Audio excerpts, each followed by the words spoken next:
राष्ट्रपति पुतिन के भारत दौरे से जुड़ी एक और खबर। परिवारों में आपने देखा होगा कि घर के दो लोग किसी बात पर झगड़ रहे हों तो डोरबेल बजते ही शांत हो जाते हैं। अपने झगड़े को मेहमान के जाने तक होल्ड पर रख देते हैं ताकि उन्हें पता न चले। लेकिन आज ऐसा नहीं हो सका। हम ऐसा क्यों कह रहे हैं और किसके लिए कह रहे हैं, तस्वीरें देखकर आपको अंदाजा हो गया होगा, लेकिन पूरी पिक्चर के लिए ये रिपोर्ट देखिए। फूफा जी का मुंह न फूल जाए, इसे सुनिश्चित करना भारतीय परिवारों के लिए हर शुभ कार्य में अतिरिक्त चिंता, अतिरिक्त जिम्मेदारी रही है। लेकिन रूस के राष्ट्रपति व्लादिमीर पुतिन के भारत आने की मंगल बेला में देश के नेता विपक्ष राहुल गांधी ही मुंह फुला बैठे।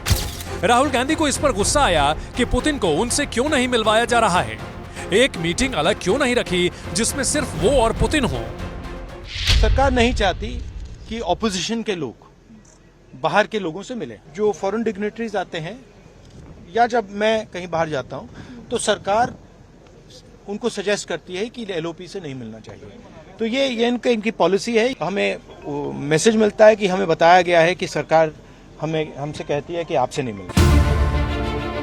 लेकिन बीजेपी ने राहुल के सारे आरोप खारिज कर दिए, बल्कि ये भी कहा कि ये राहुल गांधी का भ्रम है कि वो बहुत बड़े नेता हैं।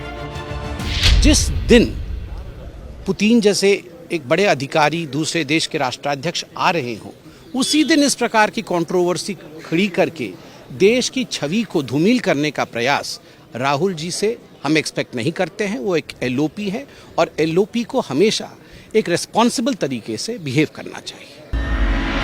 कई विदेशी राष्ट्राध्यक्ष आते हैं तो वो विपक्ष के नेता से भी मिलते हैं, लेकिन ऐसा कोई नियम नहीं है कि उन्हें मिले ही या उनकी मीटिंग फिक्स कराई ही जाए। परंपरा रही है पर प्रोटोकॉल नहीं है। राहुल गांधी जून 2024 से लोकसभा में नेता विपक्ष हैं। तब से अब तक 37 विदेशी नेता भारत दौरे पर आ चुके हैं। लेकिन बतौर एलओपी राहुल गांधी की इनमें से सिर्फ 5 नेताओं से अलग मुलाकात हुई है। हालांकि एबीपी न्यूज को जानकारी है कि कल राष्ट्रपति द्रौपदी मुर्मू ने राष्ट्रपति पुतिन के सम्मान में जो डिनर रखा है उसमें राहुल गांधी भी आमंत्रित हैं।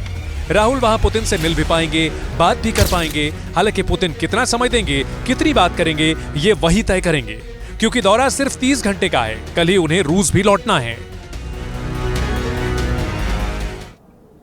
और अब आज का जनहित मंत्र। हर प्रयास में भले ही सफलता नहीं मिलती हो, लेकिन हर सफलता का कारण किया गया प्रयास ही है। इसी के साथ जनहित में मेरे साथ अभी के लिए बस इतना ही।